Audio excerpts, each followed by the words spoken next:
Clover-Blossom by Louisa May Alcott.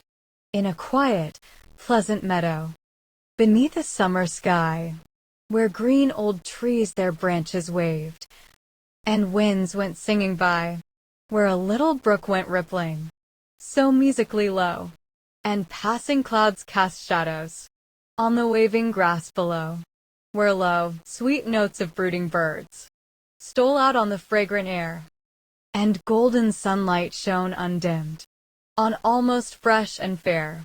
There bloomed a lovely sisterhood of happy little flowers, together in this pleasant home, through quiet summer hours.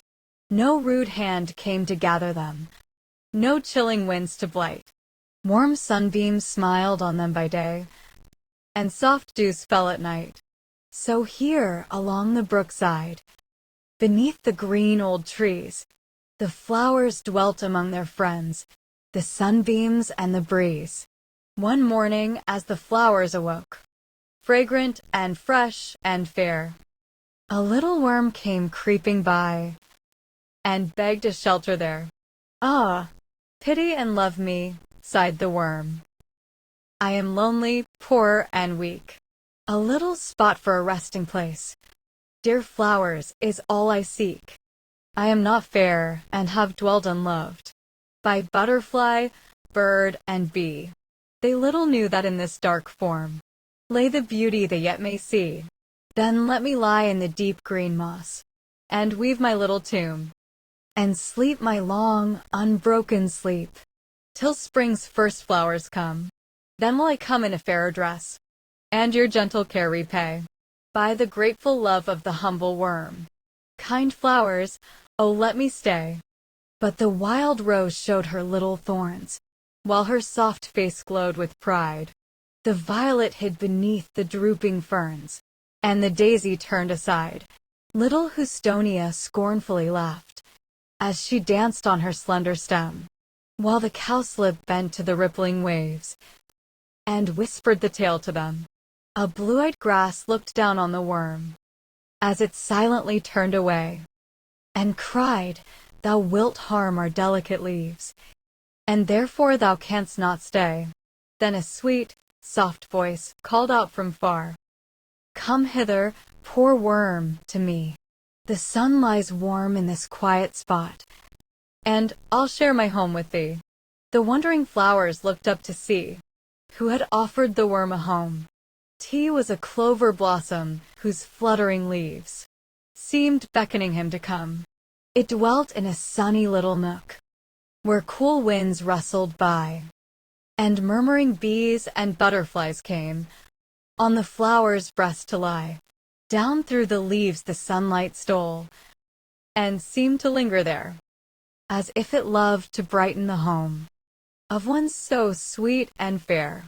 Its rosy face smiled kindly down, as the friendless worm drew near, and its low voice softly whispering said, "Poor thing, thou art welcome here. Close at my side, in the soft green moss. Thou wilt find a quiet bed, where thou canst softly sleep till spring, with my leaves above thee spread. I pity and love thee, friendless worm, though thou art not graceful or fair, for many a dark, unlovely form hath a kind heart dwelling there.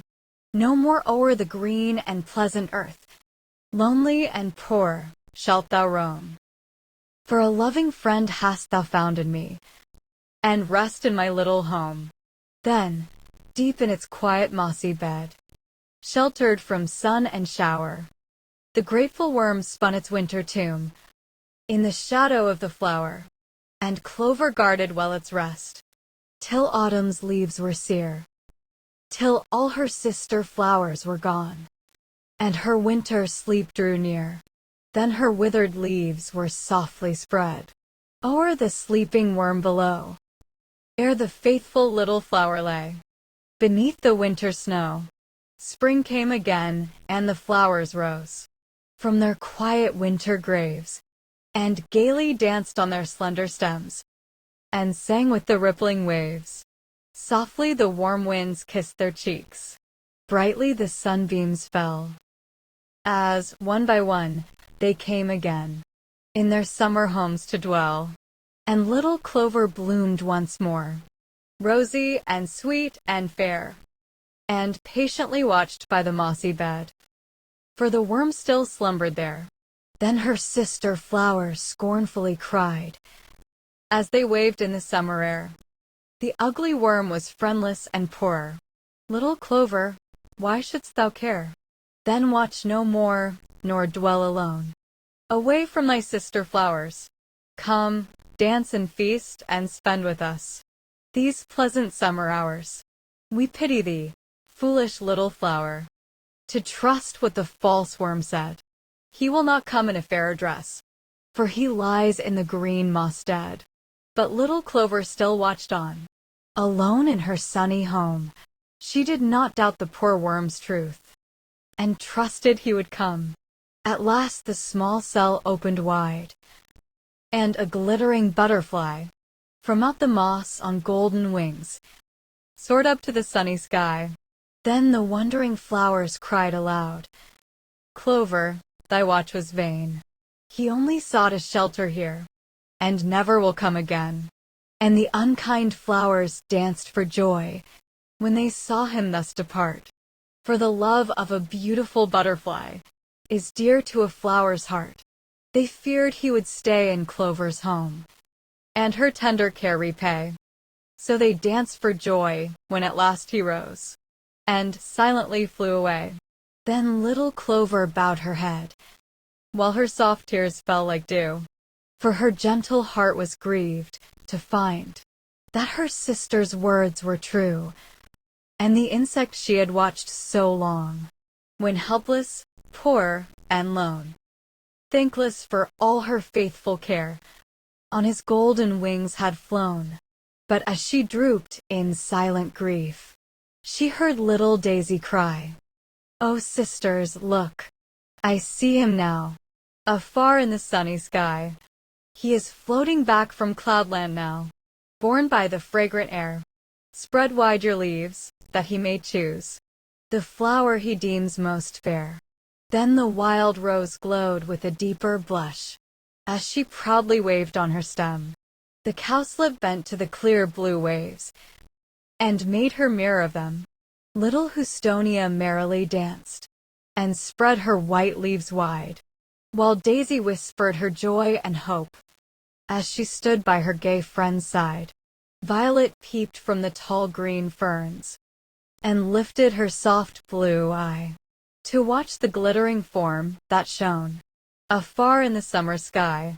They thought no more of the ugly worm, who once had wakened their scorn, but looked and longed for the butterfly now, as the soft wind bore him on. Nearer and nearer the bright form came, and fairer the blossoms grew. Each welcomed him in her sweetest tones.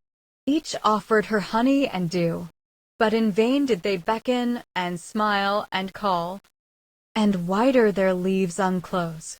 The glittering form still floated on, by Violet, Daisy, and Rose. Lightly it flew to the pleasant home of the flower most truly fair. On Clover's breast he softly lit, and folded his bright wings there. "Dear flower," the butterfly whispered low, "long hast thou waited for me. Now I am come, and my grateful love shall brighten thy home for thee.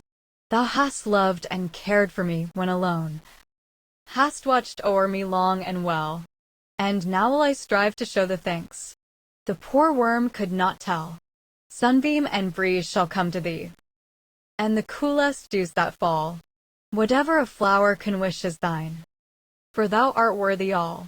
And the home thou shared with the friendless worm, the butterfly's home shall be, and thou shalt find, dear, faithful flower, a loving friend in me." Then, through the long, bright summer hours, through sunshine and through shower, together in their happy home, dwelt butterfly and flower.